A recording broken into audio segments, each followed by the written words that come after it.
तो आज का हमारा सवाल है मोशन इन वन डायमेंशन से। तो बिना रुके हम स्टार्ट करते हैं। A body is projected vertically upward from ground, passes through same point at T1 and T2, then find out. हमसे कह रहा है एक बॉडी को जब हमने धरती से फेंका तो वो एक पॉइंट ऐसा है जहाँ से वो दो टाइम, हमें दो समय दिए गए, उस टाइम पे वो निकलती है उस जगह से, है ना। तो हमने जब इसको फेंका तो पहले ये यहाँ पे पहुंची तो ये T1 टाइम हमको दे रखा है। फिर ये कह रहा है जब ये ऊपर गई, भाई एक जगह पे इसकी वेलोसिटी 0 होगी, है ना, वो इसकी मैक्सिमम हाइट होगी, है ना। ये पहुंची अपनी मैक्सिमम हाइट पे, अब ये आएगी इसी पाथ पे। हम अपनी सरलता के लिए इसको इधर बना लेते हैं। ये कह रहा है अब ये यहाँ से यहाँ तक जब आई, यानी ये टाइम यहाँ से यहाँ तक का T1 दिया है हमें, फिर यहाँ से लेके जब ये इस तक आई ये टाइम हमें T2 दे रखा है, समझे।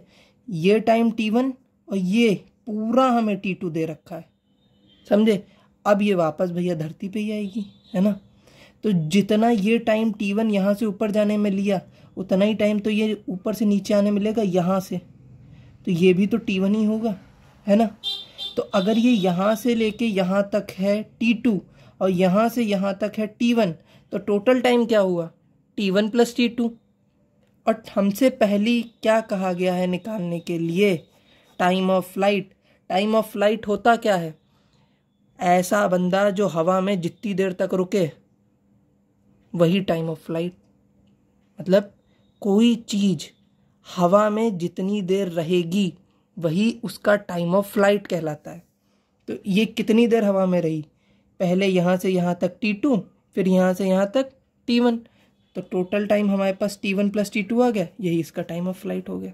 तो पहला आंसर हो गया हमारा। अब हमसे कह रहा है इसकी इनिशियल वेलोसिटी बताओ। हमने इसको जब ऊपर फेंका था तो कुछ वेलोसिटी होगी, वही हमसे पूछी गई है भाई, है ना। तो हमने न्यूटन की 3 इक्वेशनें पढ़ी हैं और वो वैलिड कहाँ है, जहाँ एक्सेलरेशन कांस्टेंट हो। यहाँ पे एक्सेलरेशन कांस्टेंट है, हाँ बिल्कुल है। धरती माता का जी लग रहा है, छोटा जी कांस्टेंट है ना। तो हम काबिल हैं 3 इक्वेशन लगाने के, तो लगाएंगे हम। तो हमें पता है कि v is equals to u plus AT होता है न्यूटन की पहली इक्वेशन से, है ना। अब यहाँ से यहाँ तक जाने में इसकी जो वेलोसिटी थी वो ऊपर जाके 0 हुई ना, तभी तो हाइट मैक्सिमम है। अगर यहाँ पे वेलोसिटी इसके पास कुछ होती तो ये और ऊपर जाता ना, नहीं गया है तो इसका मतलब इसकी वेलोसिटी यहाँ 0 हुई है ना। तो फाइनल वेलोसिटी क्या हुई, 0। इनिशियल वेलोसिटी हमें निकालनी है, माइनस, देखो वेलोसिटी है ऊपर, धरती का जी लग रहा है नीचे, है ना। दोनों की डायरेक्शन अपोजिट, वेक्टर अलग, तो माइनस का साइन, तो माइनस GT। तो यहाँ से हम पहली चीज़ तो T निकाल लें, U माइनस का है उधर ले जाएंगे प्लस का हो जाएगा GT। तो U बाय G हमारे पास क्या है T। अब ये यहाँ से ऊपर जाने में अगर इसको U बाय G लगा है टाइम, है ना, तो यहाँ से यहाँ तक आने में भी तो इसको U बाय G टाइम ही लगेगा ना भाई। तो टोटल टाइम क्या लगेगा इसको, ये पूरी जर्नी करने का 2U बाय G। और टोटल टाइम ऑफ फ्लाइट क्या है T1 प्लस T2, तो ये T1 प्लस T2 लिख सकते हैं इस T को हम। अब हम T1 T2 की रिस्पेक्ट में आंसर दे सकते हैं इनिशियल वेलोसिटी का। ये G इधर जाएगा, 2 नीचे आ जाएगा, cross multiply, T1 plus T2 initial velocity हो गई हमारी। अब हमसे थर्ड क्या कह रहा है, height of that point from ground. हमसे यहाँ से यहाँ तक की हाइट पूछी है। हमने न्यूटन चचा की दूसरी इक्वेशन अप्लाई की, S is equals to UT plus half AT square. Initial velocity क्या है, G bye 2 T1 plus T2। अब देखो यहाँ से यहाँ तक के जाने का समय हमें T1 दिया था ऑलरेडी क्वेश्चन में, तो यहाँ पे क्या T पुट करोगे, T1, क्योंकि तुमसे जो हाइट पूछी है, जो इसका डिस्प्लेसमेंट होगा, हाइट वही डिस्प्लेसमेंट हो रहा है, तो वो जो होगा वो इतना ही तो है, तो टाइम इतना ही तो रखोगे। तो क्या रखा T1 माइनस यहाँ पे क्या है, वेलोसिटी ऊपर, एक्सेलरेशन नीचे, डायरेक्शन अपोजिट, वेक्टर अलग अलग हैं, साइन नेगेटिव का, हाफ जी टी की जगह पे T1 का होल स्क्वायर। अब इसको T1 को अंदर मल्टीप्लाई कर दो तो इसको हम आधा इंटू जी लिख सकते हैं ना, तो ये T1 को जब मल्टीप्लाई करोगे तो T1 का होल स्क्वायर हो जाएगा, प्लस आधा जी T2 T1 हो जाएगा, T1 T2 लिख दिया हमने, ओ भाई T2 है ना, तो ये माइनस हाफ जी T1 का होल स्क्वायर, ये हमने लिख दिया। ये पॉजिटिव का है, ये नेगेटिव का है, धड़ल्ले से बाहर बचा क्या, हाफ जी T1 T2। आंसर क्या हुआ, हाफ जी T1 T2। ये हमारी हाइट मिल गई उस पॉइंट की जो ये यहाँ से यहाँ तक ट्रेवल किया है, तो ये तीसरे का आंसर हो गया। हमसे अब कह रहा है मैक्सिमम हाइट बताओ। अब हमने न्यूटन चचा की तीसरी इक्वेशन लगाएंगे, v square is equals to u square plus 2as, है ना। फाइनल वेलोसिटी क्या होगी, 0, तभी तो भैया मैक्सिमम हाइट होगी।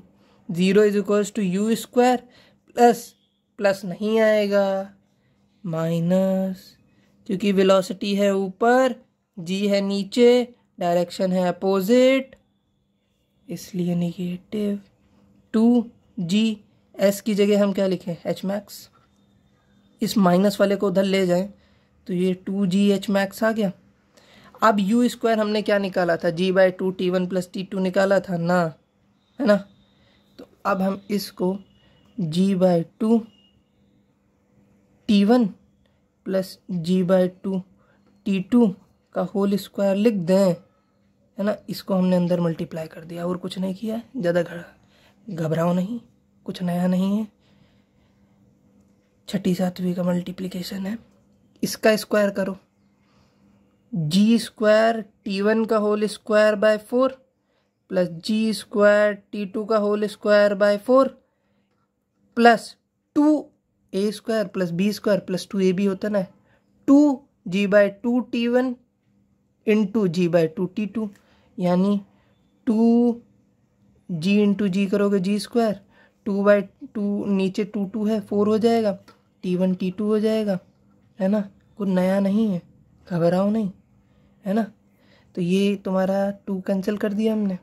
अब देखो जी स्क्वायर जी स्क्वायर जी स्क्वायर, एक जी कॉमन लेके धार से मार दे बाहर, सब कैंसिल हो जाएगा। कर दिया भाई कैंसिल हमने। 2h मैक्स जी T1 का whole square by 4 plus g T2 का होल स्क्वायर बाय 4। अब जी प्लस रहेगा g/2 T1 T2, है ना।